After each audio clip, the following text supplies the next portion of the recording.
Olá pessoal, bem-vindos a mais um podcast da Rafus Press, Biblioteca Submersa, dessa vez desta grande obra, grande em vários sentidos, né?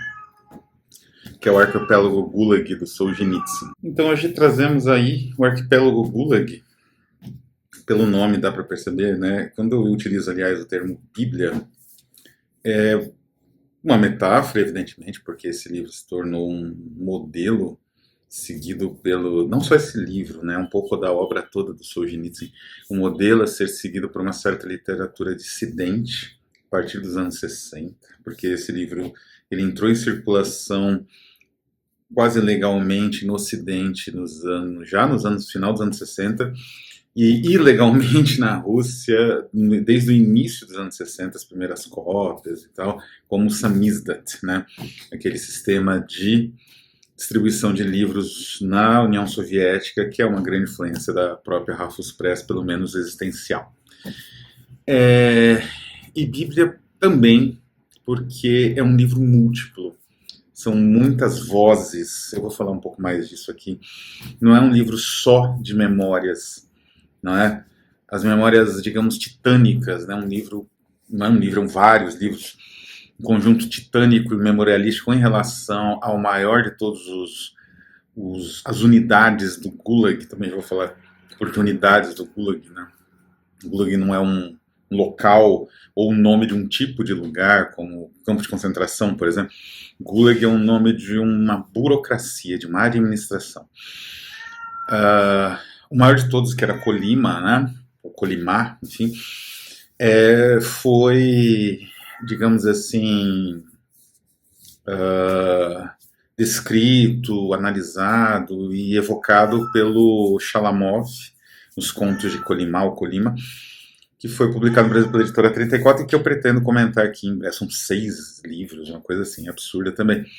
Mas este livro aqui é outra natureza. Embora tenha similaridades ali com os contos de Colimá ou Colima do Shalamov. Esse é o meu gato reclamando, né? Não sei se ele é stalinista, né? Talvez. Mas, antes de começar, vamos ter bastante o que falar desse livro, que é de fôlego, como dá para perceber nessa edição da Carambaia. Bom, estou fazendo vários, digamos assim, envios, é uma loucura, alguns livros têm voltado, inclusive. Atualizem os endereços, peço gentilmente, né, tentem responder lá o questionário, deixe atualizado o endereço, se mudou, avise. Voltou agora recentemente um livro que é uma recompensa adicional da campanha do outro lado, né, aquelas livrinhas, né, publicados pela Contravento, né, as profissões, 12 profissões. Então, confira se está tudo certo, porque o correio devolve sem dó, né? Mas estamos fazendo vários envios, assim, é uma loucura de uma semana enviando um, outra semana enviando outro. Então eu peço que sempre que você entre em contato, se vocês acham que estão demorando, não é problema nenhum reclamar, né? A gente conversa, me fala o que está faltando, eu envio, coloco o nome, né, da pessoa lá, digamos, mais cedo, ou aviso que teve algum atraso, aquela parte da recompensa, né? Já vou avisando, por exemplo, que o Câmara Obscura está um pouco atrasado por conta do volume de traduções. Eu vou passar mais traduções para o grande Fábio Fernandes, vai ser um incremento na edição e para os nossos leitores. Mas, enfim, é isso, né? Os envios estão acontecendo. Ainda estamos com uma campanha aí que é justamente a Constelações. Está nos últimos 3 dias. Põe, se for possível, né? Essa aí vai sair rapidinho, creio. E também, em breve, teremos campanhas novas, evidentemente, aí, com autores nacionais, autores italianos. Mas vamos fazer, com certeza, em março, um late pledge de algumas campanhas mais recentes, que vai ser justamente galerias fúnebres, que eu estou enviando ainda, tive que pedir mais, devolver uma parte para gráfica e tal, mas ainda estão em envio. E, enfim, vou ver aí as últimas campanhas, né? Vou fazer um late pledge mais ou menos geral, talvez justamente da de horror, né, horror estético, essas mais recentes. E aí, quem não teve possibilidade de apoiar, vai poder. Né? Então, umas 2 ou 3 campanhas recentes vão estar num late pledge só dos livros. Né? Você só vai adquirir os livros por um valor bem baixo em flex, né, de late pledge. A ideia é só fazer pequenas impressões incrementais, né, que vão ajudar o pessoal que perdeu as campanhas originais. Né? Então, penso em vender 10, 15 de cada livro, já está ótimo. Bom, então, dado o recado, voltemos então ao Arquipélago Gulag. Esta edição aqui, eu tenho uma relação curiosa com esse livro. Eu comecei a lê-lo em espanhol, a edição original completa, né? Porque esse livro ele tem 2 edições, já vou esclarecendo isso agora. Essa edição da Carambaia, que tem uma versão em capa dura também belíssima, bem mais cara, né? Essa aqui é a versão arquivo. Aquela capinha, infelizmente, detonou tudo, né? O livro está um pouco detonado, que eu carrego ele para cima e para baixo, no meio da chuva, né? Infelizmente, com meus livros são um pouco assim, né? Eles são ferramentas também, né? E, enfim, eu comecei a ler a versão completa. Essa não é a versão, essa é uma versão Bridget, né? Uma versão resumida que o Solzhenitsyn resolveu desenvolver. O Solzhenitsyn faleceu em 2008, deixa eu só confirmar isso. Exatamente, em 2008, quando deu 10 anos e foi enterrado em Moscou, tinha 89 anos. Quando deu 10 anos da morte dele em 2018, antes um pouco da pandemia, fizeram um monumento a ele em Moscou, inaugurado com o discurso do Putin, presença do Putin. Esse é Solzhenitsyn, né? Ele... Mas, enfim, nos anos 2000, acredito, final dos anos 90 e dos anos 2000, ele começou a estudar, construir uma edição, e foi isso até o final da vida, uma edição do Arquipélago Gulag resumida, mas assinada pelo autor. Né? Não um resumo aí da cabeça de editores X, né? Não. Ele tem um instituto, né? Chama o Fundo Alexandre Solzhenitsyn agora, tinha outro nome, que é para vítimas do Gulag, né? Tem muita gente viva ainda, imagina, o sistema com muitas mutações, ele chegou até praticamente os anos 80, né? E ele, então, publicou essa edição assinada, né? E é triste, porque tem muita coisa que você gostaria de ler. É praticamente um livro inteiro, né? O livro original saiu no Brasil pela Difel, se não me engano, nos anos 70. O livro original eram 3 livros quase dessa grossura, de 300 e tantas páginas. Dava tranquilamente quase 1000 páginas de livro, né? E era um tour de force, né? Uma aventura, uma coisa assim tão gigantesca. E, bom, do que trataria, né? O Arquipélago Gulag, é óbvio pelo título, ele trata justamente da... Ele não trata só, aí que é uma coisa muito interessante, a gente começa a ver os elementos únicos desse livro em comparação com qualquer outras memórias diretamente relacionadas à parte, digamos assim, pútrida, a parte podre do ser humano, que é uma porção bem considerável, se a gente for ver, e essa porção bem considerável está, em geral, em posição-chave de poder, em quase todos os lugares. Mas, enfim, os testemunhos de prisões, de campos de concentração, e mesmo do Gulag, como eu falei, o conto de Colima, ou Colima, né? Eles tratam bastante de uma certa subjetividade. Os contos de Colima, inclusive, é interessante que no início o Solzhenitsyn ele convidou o Shalamov para participar desse projeto, mas é óbvio que não dava, né? O Shalamov não aceitou e era impossível. Não é você fazer um projeto, vamos montar um projeto coletivo para te criticar uma instituição que o governo diz que nem existe, ou que não existia até certo tempo, né? É óbvio que isso não funcionou, então eles acabaram, por assim dizer, trilhando seus próprios caminhos. Mas, em geral, os testemunhos, eles são testemunhos, eles são subjetivos, existe uma grande carga subjetiva, né? Com algumas exceções, né? O Bruno Bettelheim, que é um famoso psicólogo infantil, ele escreveu um ensaio, chama Coração Informado. Era um artigo, virou um livro, é um pouco um ensaio, uma reflexão da experiência que ele teve limitada nos campos de concentração e enfim, ele vai fazendo meio que uma análise disso, né? Conseguiu escapar, então ele se exilou, né? Mas ele teve uma experiência inicial, né? Digamos assim. Mas em geral são narrações individuais, conta um pouco a história da pessoa, né? O Solzhenitsyn não, ele vai contar muito do que ele viveu, e ele viveu muito os campos, né? E digamos assim, toda essa administração repressiva. Ele foi preso por escrever uma carta, sei lá, ridicularizando isso, nem ridicularizando, né? Dando um apelido para Stalin. Pegou 8 anos de cadeia pelo artigo 58, vou falar bastante desse artigo aqui nessa resenha, que era o artigo que condenava os presos políticos na Rússia.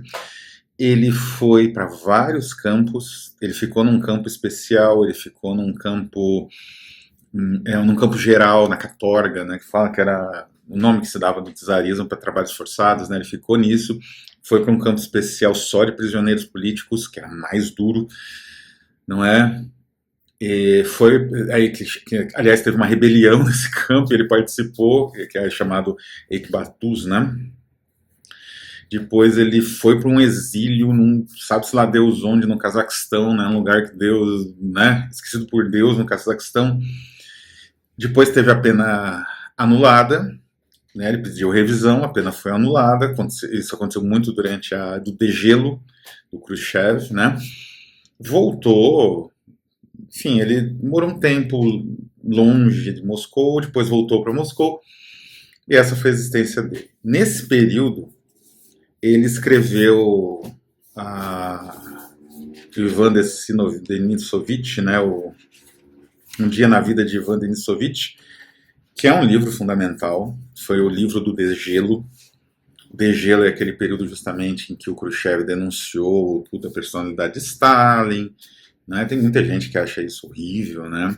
Tem muita gente que transforma Gulag em gozação, acho que não é um problema em si, mas é o mesmo que você dizer que transformar um gringo, transformar em gozação Esquadrão da Morte ou coisa parecida. Não é exatamente divertido. Ele escreveu esse livro no início dos anos 60.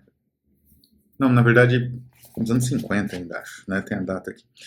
Uma novela publicada numa revista por um milagre, né? Aconteceu um milagre, ele conseguiu publicar. E ele, a partir daí, ele se tornou um autor mais conhecido e tendo um pouco mais de possibilidade de, digamos assim, andar, né? Tendo uma liberdade maior de movimentos, ele começou a escrever este livro aqui em 58. Durou uns 8 anos, mais ou menos. E esse livro, ele surgiu das cartas que ele recebeu a partir da vida de Ivan Denisovich. Quem nunca leu, ou não pretende ler esse calhamaço, leia Um Dia na Vida de Ivan Denisovich. Vale muito a pena.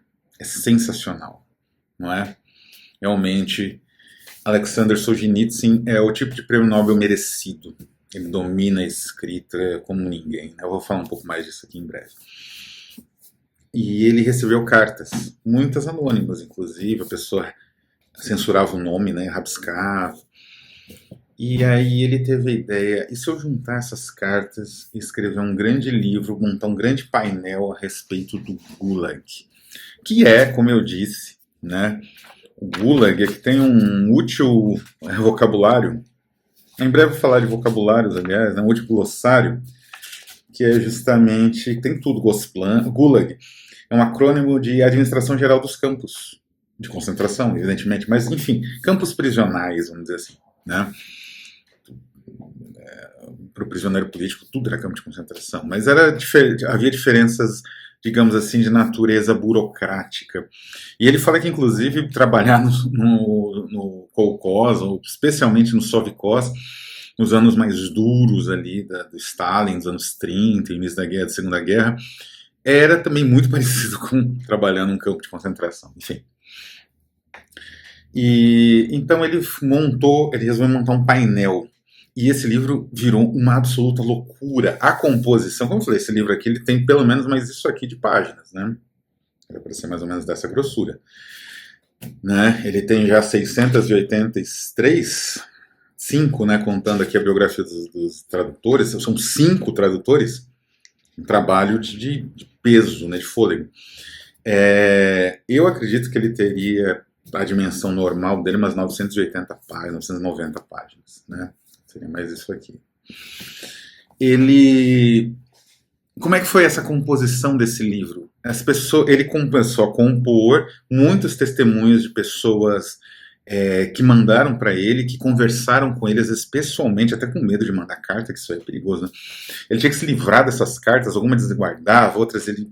Né? O livro ele ficou dividido em várias partes, e tinha as datilógrafas que iam meio que digitando, né, o material e fotografando mesmo, com microfilme. Ele microfilmava esse material para mandar para o exterior, para deixar já na mão de um tradutor. Assim, se ele morresse, fosse preso, executado, o material não se perderia por inteiro, não é? E como eu disse, muitas cartas e documentos sumiram, ele teve que destruir. Imagina, você vai guardar isso com provas contra você, né? E então o livro nunca estava todo ele num lugar só. Isso ele comenta aqui, que é uma loucura isso, né? Imagina uma composição de um livro gigantesco que demandou anos de pesquisa, porque não são só os relatos orais. Isso até seria fácil, né? E veja que essa ideia de história oral, ele até faz ele apresenta, né, como isso é comum na Rússia e como isso, especialmente após a Revolução, e como isso é até importante para resgatar indivíduos caluniados pelo Estado soviético, né? Isso se tornou importante na União Soviética, a história oral, que é a única forma de resguardar a memória coletiva, né? Que vai desaparecendo, as pessoas morrem, né? Mas a história oral fica como uma espécie de mito, né? Como uma espécie de relembrança, de memória desencarnada, né? E ele vai comentando, então, como era difícil, né, manter tudo isso, manter um livro em, sei lá, 6 partes, né? E a coisa era tão louca que ele ia microfilmando, o livro começou a circular pedaços dele, e logo virou um hit do Samizdat, né, como Mestre Margarida, um hit do Samizdat desde os anos 30, não é? Então começou a circular de mão em mão o livro, e nessa... uma das secretárias que estava datilografando e microfilmando foi descoberta com um manuscrito. Com o livro datilografado, né? Ela imediatamente se matou,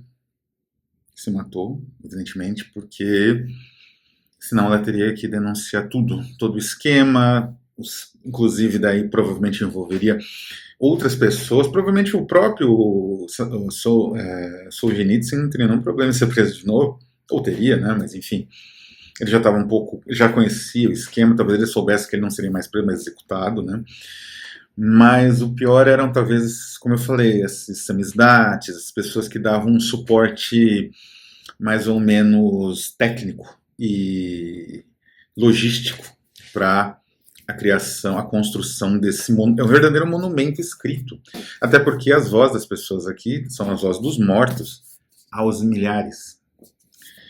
E o que acontece? Ele então publicou no exterior imediatamente, e aí ele se tornou apátrida, né? Perdeu a nacionalidade russa, se exilou primeiro na Suíça. Eu vou falar um pouquinho mais do desenvolvimento do Solzhenitsyn, que é um indivíduo complexo e extremamente contraditório, né? No final das posições que ele vai tomando ao longo da vida dele e tal. Mas agora, por enquanto, é importante falar deste livro. Como eu falei, ele é sensacional. Ele é uma experiência, né? Porque ele começa um pouco com as vivências do Solzhenitsyn, o cotidiano dele como prisioneiro, o cotidiano dele, como ele chegou, né? Essa metáfora do arquipélago, ela é tão boa que ela vai amarrando toda a narrativa, não é? O Gulag, essa administração geral dos campos, o nome mesmo, a burocrático, facilita. É uma ideia de um território, de uma região fora da Rússia, administrada como uma colônia, como era a Austrália, né, para os ingleses, como era o Brasil para os portugueses, uma colônia quase penal de indivíduos perigosos para o Estado que são enviados para lá para morrer de fome, para morrer de tanto trabalhar, etc. Ou para morrer simplesmente, né? E então essa metáfora vai amarrando tudo. Então aquelas perspectivas mais individuais que tem no início, especialmente nas primeiras partes do livro, elas vão se tornando cada vez mais complexas, porque ora é essa perspectiva, ora ela vai trepidante para um lado muito mais geral, né? Coisas que evidentemente o autor não vislumbrou e que são, na verdade, a reprodução de testemunhos que ele, por falta até de tempo de reflexão, para escrever um livro correndo, né, e não ser preso e morto, ele ia alinhavando como ele podia. Um dos elementos mais importantes nesse processo de alinhavar essas diferentes tramas é a ironia. É um livro extremamente irônico. Eu me lembro que tem um trecho que ele fala como você chega no arquipélago. Se você for um soldado, você chega de carro, você chega pelas escolas estatais, mas se você vem para cá para morrer pelo colégio interno, né? Os que vão para guardar o arquipélago são recrutados pelo comissariado militar, e os que vão até lá para morrer, como eu e você, leitor, esses devem chegar única e exclusivamente pela prisão. Isso é sensacional, na primeira página do livro. E esse é o tom. Ele vai narrando, como eu falei, a trama, ela salta, ela dá saltos às vezes, volta para ele, não é? Mas nunca soa confuso, sempre soa uma espécie de estrutura como se fosse um mar, né? Se abre, como se estivesse percorrendo, ou melhor, um rio, que tem trechos mais estreitos, você tem, né, uma visão mais clara ali da margem, de tudo, trechos mais largos, mas é tudo esse mar que é, ou esse esgoto, como ele chama, que é o Gulag. É sensacional. E é uma bíblia também, porque são vários livros, aqui não são várias vozes, são vários livros, tem de tudo aqui. Tem narrativa autobiográfica, tem testemunho, né, da violência dos campos de trabalho forçado, horror, né, tem alguns momentos que são tão claustrofóbicos que é difícil de ler. Né, eu tenho problema de claustrofobia, para mim é difícil de ler esses momentos assim, porque eles são terríveis, no trem, horas e horas e horas, assim, um monte de gente ali puxada no trem, né? Ele tem uns momentos quase de um estudo etnográfico, ele estuda a língua, o idioma, né? O Shalamov tinha feito um pouco isso, mas ele vai um pouco mais longe na ironia, né? Então ele estuda a língua e ele tem um conhecimento, me parece, ele era físico, né? O Solzhenitsyn, físico, matemático, inclusive salvou a vida dele várias vezes, teve em alguns campos especiais que ajudou ele, digamos, a sobreviver melhor, né? Ele foi também trabalhador especializado, pedreiro, né? Mas ele também trabalhou como químico e físico, né, no campo. E ele tem uma visão mais clara da ciência, então a linguagem, essa linguagem do relatório científico, ele emula melhor. Então é genial ele fazendo o relato etnográfico, né? E tem momentos que são de uma confissão religiosa, como as confissões de Santo Agostinho, ou como os diários, né? A memória da Casa dos Mortos, o Diário da Casa dos Mortos, do Dostoiévski, né? Que se converteu na prisão. O Solzhenitsyn ele faz o mesmo, né? Ele ficou uma pessoa religiosa, ele fala da conversão aqui, então tem uma parte de conversão religiosa, assim, que surge do nada, né? Acho que o grande modelo é, de fato, o livro da Casa, ou Memórias da Casa dos Mortos, eu acho, né? Que é o título mais comum desses diários da prisão do Dostoiévski, não é? Teve um impacto grande, provavelmente, obviamente, no Solzhenitsyn. E mais um pouco que isso, porque como ele narra a história, não só certos aspectos do Gulag, mas do Gulag como uma administração de um território, que era realmente, então uma visão muito única, né, que explode o campo, explode até os campos, né, que às vezes o autor, o próprio Shalamov, né, percorreu, mas ele está falando da administração, como ela funcionava, e isso é sensacional.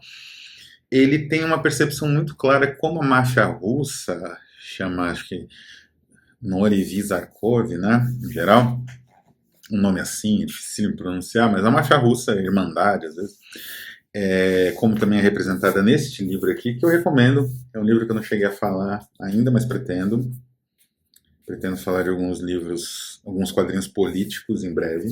Esse aqui é a Ordem da Falange Negra, né? Enfim. O Little Tulip, ele fala um pouco disso, né?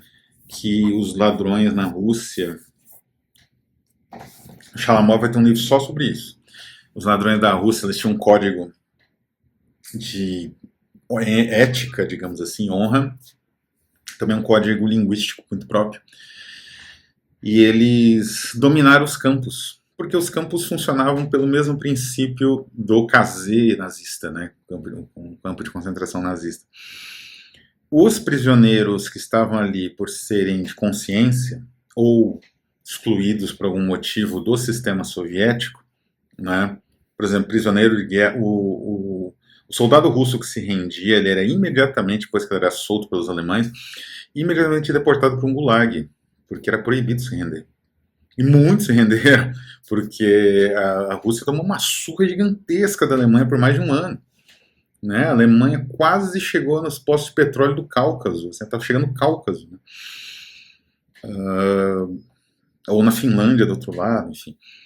Então, toda a Bielorrússia caiu, metade da Ucrânia caiu, mais da metade, acho toda também. Então, enfim, né? Essas pessoas, esses milhões foram mandados todos pro Gulag, muitos morreram trabalhando, né?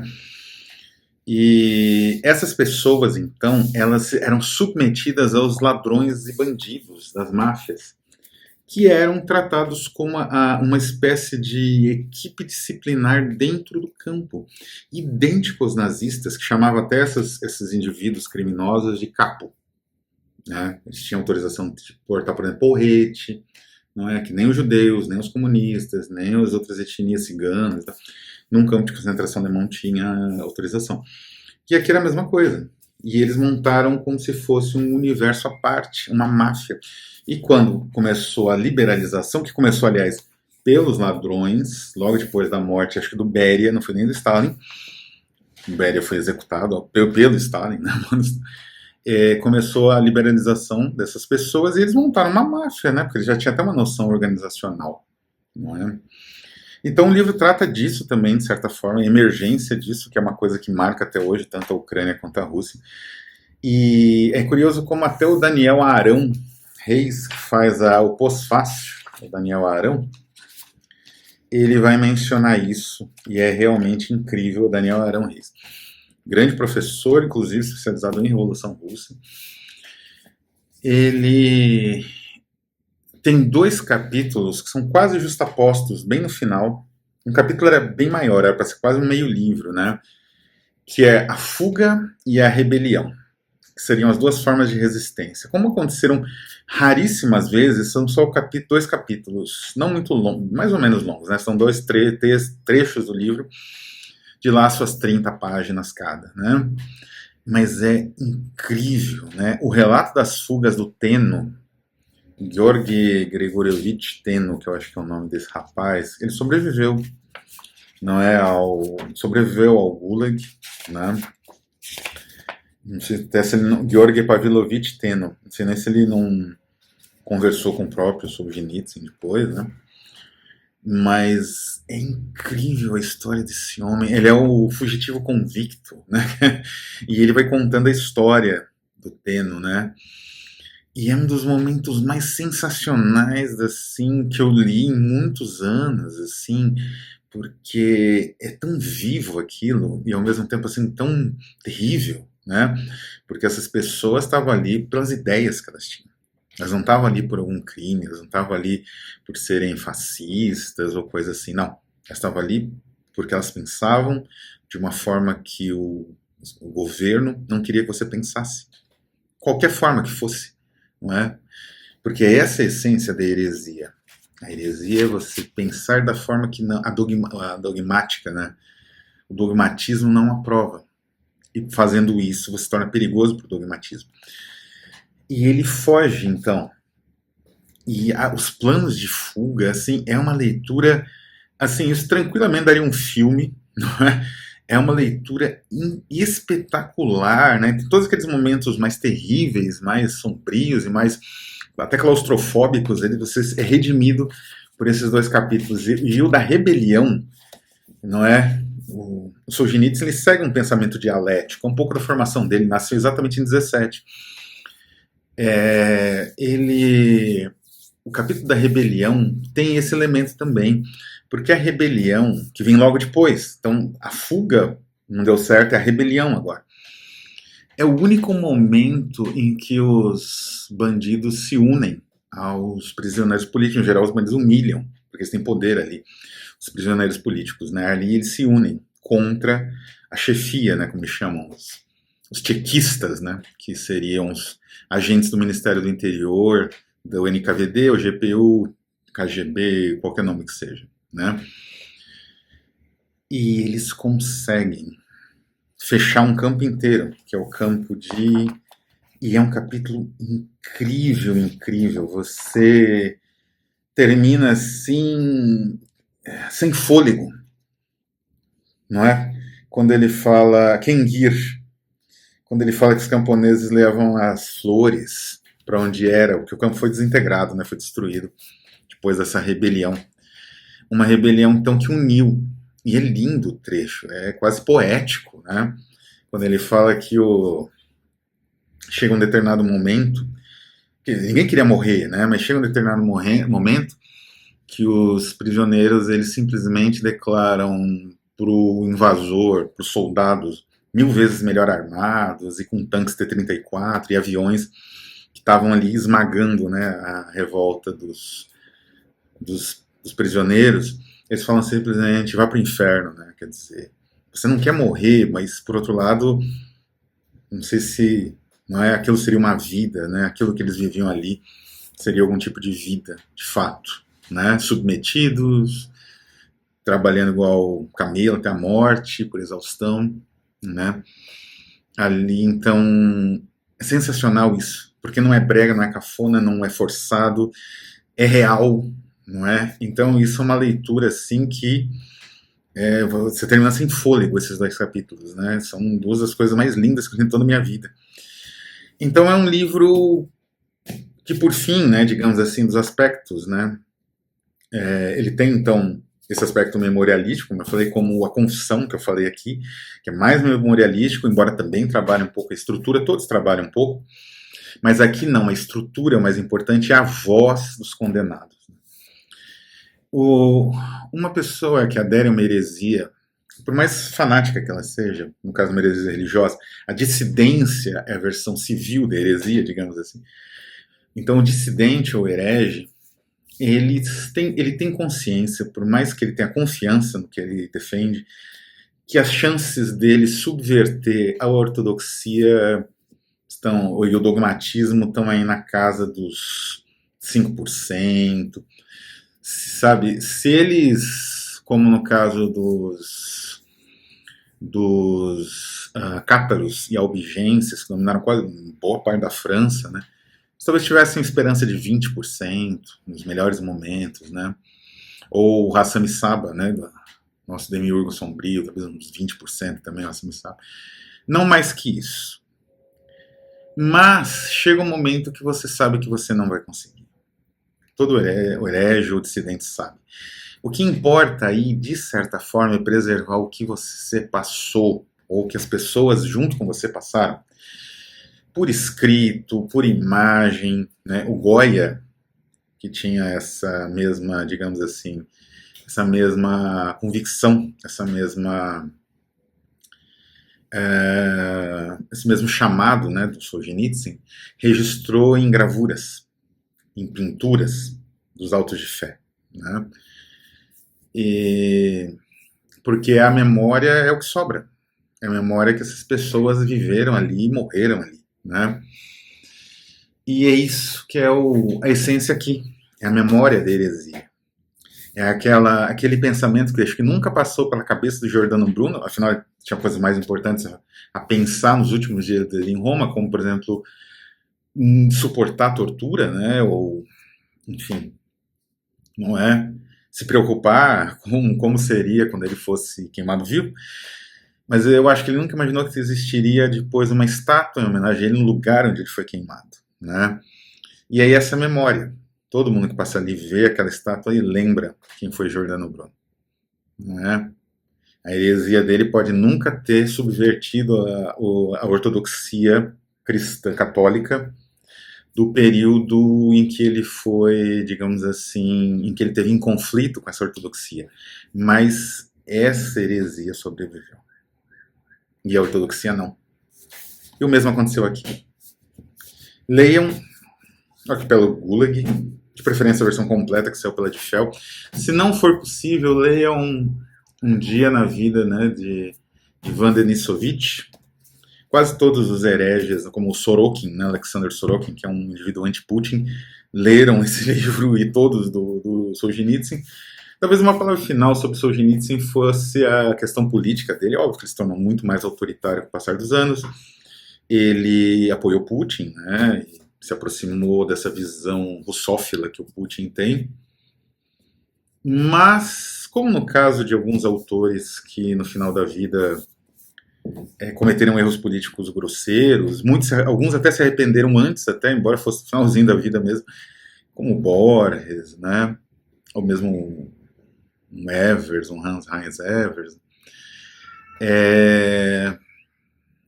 O Solzhenitsyn cometeu seus erros políticos, mas isso daqui foi escrito muito antes.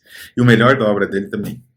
No final da vida ele era mais realmente um político, um agitador cultural, que vivia ali mais ou menos à sombra do poder na Rússia, né? Esse poder autocrático que, de certa forma, passou a reproduzir muito do que é lido e combatido aqui. Vou ficando por aqui, um abraço a todos e até a próxima.